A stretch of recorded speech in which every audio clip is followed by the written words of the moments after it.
Welcome to this video demonstrating how to use the randomisation website for the DOLFIN trial.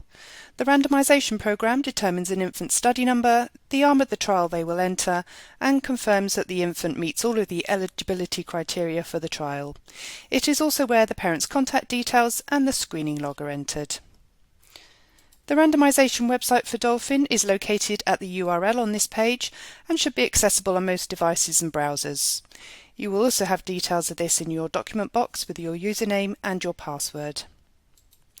You can also access the randomisation website through our DOLFIN website www.npeu.ox.ac.uk/DOLFIN by clicking on the blue button at the top of this page, Randomise to DOLFIN. For the purposes of this training video, I'll be using our training website. The only difference between this website and the live randomisation website is the pink banner at the top stating that I'm currently on the training version of the website.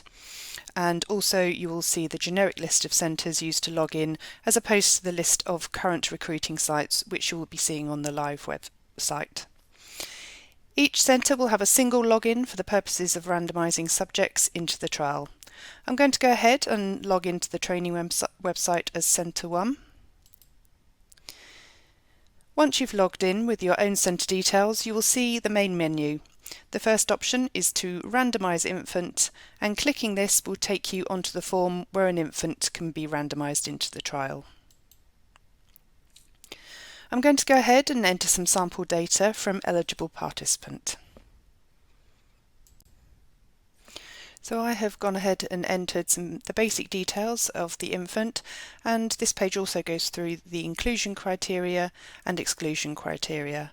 And if any of these are answered incorrectly, it will not let you go any further. Once you've completed all the information, you can click Continue, which is at the bottom of the screen. After this, you'll be taken to a summary page to confirm the details of the infant. You can either click Complete, Amend, or Cancel, the three buttons at the top.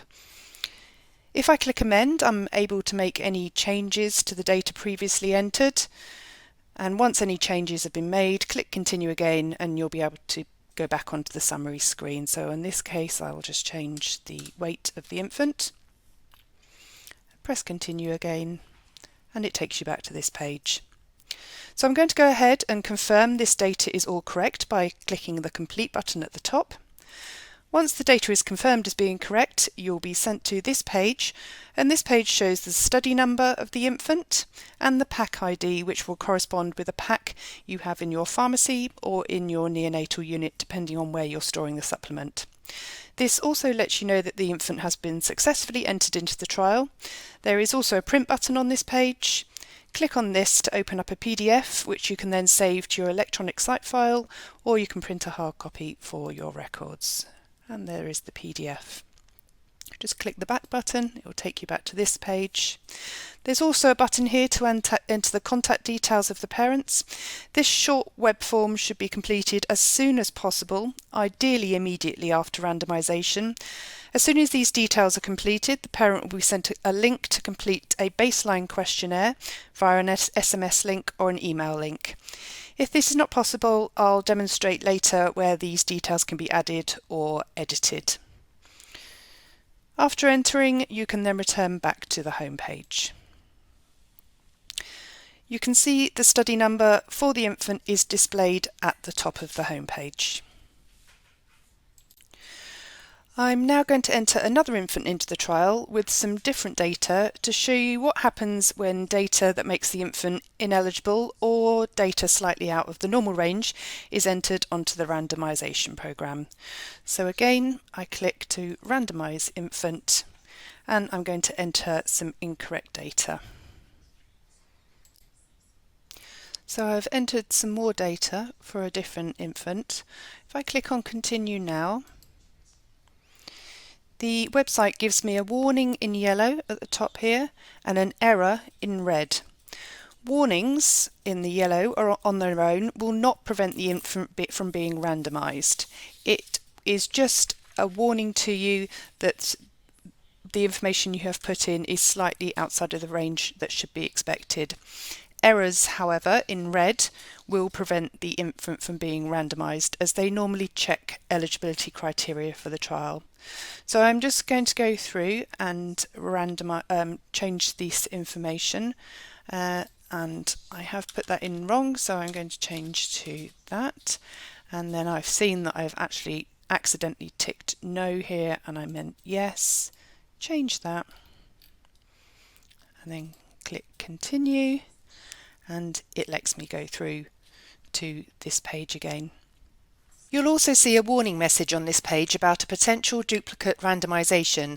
This is because I entered the same information as for the previous infant.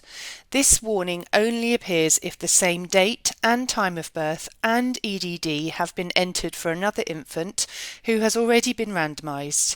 If this warning does appear, please continue only if you are absolutely certain that the infant has not already been randomised. It's very unlikely that two different infants will have the same date and time of birth and EDD unless they're from the same multiple pregnancy, born in the same minute. So that concludes the demonstration on how to randomise infants. I'm going to take you back to the home page. There are two more pages to demonstrate. The recruitment list shows a list of all recruits from your centre and an option to print their details. So here we have a list of all recruits which will be from your centre. You have a print button so you can print their details out. Also on this you have edit contact details. If you didn't enter the contact details for parents when you first randomised the baby, this is where you go to enter the contact details afterwards. So you just click edit and it will take you to the contact details form for you to enter all the parents' details. I'll go back to the home page again. You can also access the screening log from the randomisation website. This is expected to be completed monthly and is a log of infants screened and their eligibility status. Screening log is number 9 there. The last thing to note is that once the infant's details have been entered into the randomisation website, the data will be automatically transferred to our Open Clinica data entry system. So when you log into the Open Clinica website, the data will be pre-filled on section A and B of the entry form. That concludes the training for the DOLFIN trial. Thank you for watching.